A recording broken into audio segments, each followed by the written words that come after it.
Tonight and then into tomorrow morning, that is what I'm talking about, and looking and tracking for rain and storms.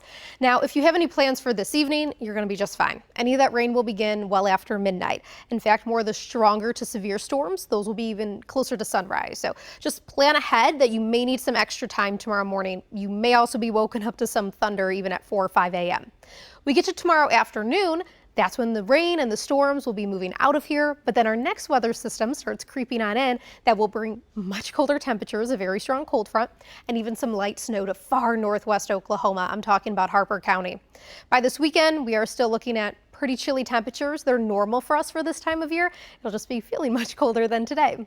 So let's get right into the rain. We head overnight tonight. Rain will start to move in from the southwest, move up into central Oklahoma, and then we transition to right after daybreak through the morning until very early afternoon. More of the rain chances across central and then northeastern Oklahoma. There is a severe risk with this. This is a level 1 out of 5, so a marginal risk. Threats are going to be 60-mile-an-hour winds, quarter-sized hail. There is also a low-end tornado threat. I know it's been some time since we have heard that word and even seen that threat.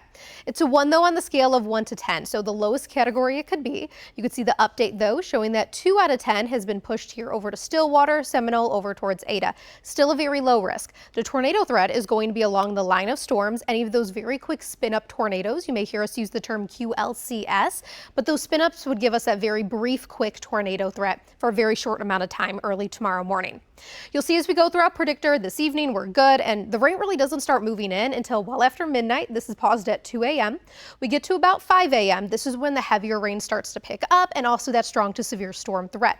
Rain showers start to move into the OKC Metro and I-35 corridor by about 5 a.m. I would watch 6 to 8 a.m. for that severe threat for OKC up towards Ponca City, Stillwater, Perry, even south of I-40 as well. Heavy rain with this, watching right along the leading edge for that spin-up tornado threat as well as that hail and strong wind threat. You can see these storms do move pretty fast off towards the northeast. They're going to be moving at around 50 miles an hour. So they'll be east of I-35 by even late morning and then clear of eastern Oklahoma as we head into the afternoon.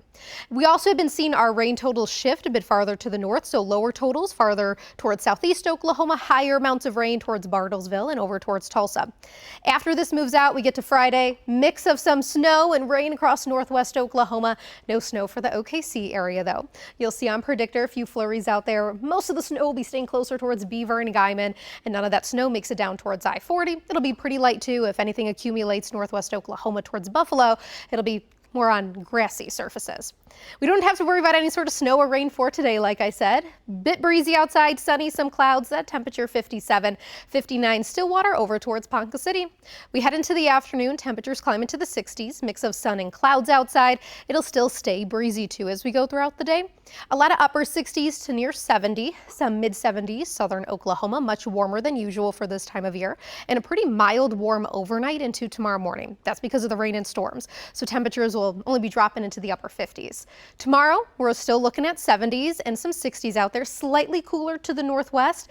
We're really not feeling the impacts of that cold front until we get towards Friday and the weekend. So much colder as we head towards, again, Friday, Saturday, and Sunday. And I'm not talking about anything too winter-like, maybe Friday, just because of how chilly it'll be with those northerly winds. But Saturday, Sunday plans that you may have, it'll be sunny outside and high temperatures really close to normal for this time of year. And you're up to date with the latest First Alert forecast.